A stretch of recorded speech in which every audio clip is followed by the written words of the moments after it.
barbare, sauvage, abject, humiliant. Il manquera aux seigneurs des mots et des micros de quoi qualifier les actes de violence dont ils sont victimes. Comme une claque de rappel de la brutalité du monde dans lequel ils exercent, les journalistes, à la veille de la célébration de leur liberté, entendent traîner les chaînes tenues par des bourreaux de l'intimidation. Le cas des reporters de Canal 2 est un rappel d'une liberté abstraite.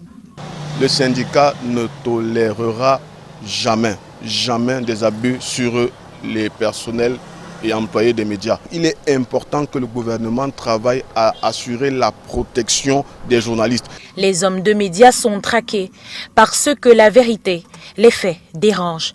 La presse sportive a connu des cas violents de journalistes agressés au lendemain d'articles publiés. On a eu quelques cas, dont le plus flagrant, celui de Franck-Éric Difo contre le lion notable Bassagok.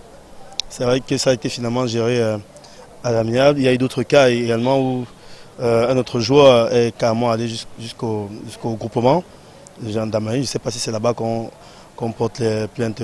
Au lendemain de ce type d'expérience, on retrouve des journalistes qui n'ont plus la même poigne. Loin des barbaries presque habituelles, les journalistes se retrouvent enfermés dans l'enfer de la crise qui sévit dans le nord-ouest et le sud-ouest, terreau d'abus à l'endroit des hommes de médias.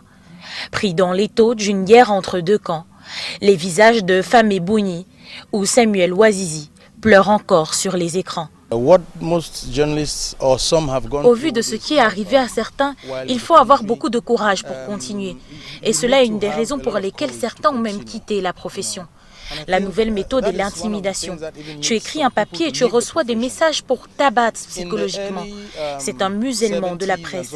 Récemment, un de nos membres a reçu des messages de menaces. Il me les a envoyés et nous nous sommes retournés vers les autorités compétentes. Au niveau de l'association, nous formons nos membres à ces éventualités. Face à ces difficultés, la majorité refuse de lâcher les stylos. Cependant, une autre violence muette brutalise encore plus fort les hommes de médias, la clochardisation de ces derniers. Elle qui entrave leur liberté de penser et transforme les historiens du présent en machines à mendier, fragiles et manipulables comme ce papier, où ils écrivent chaque jour les histoires d'une société qui le leur rend mal.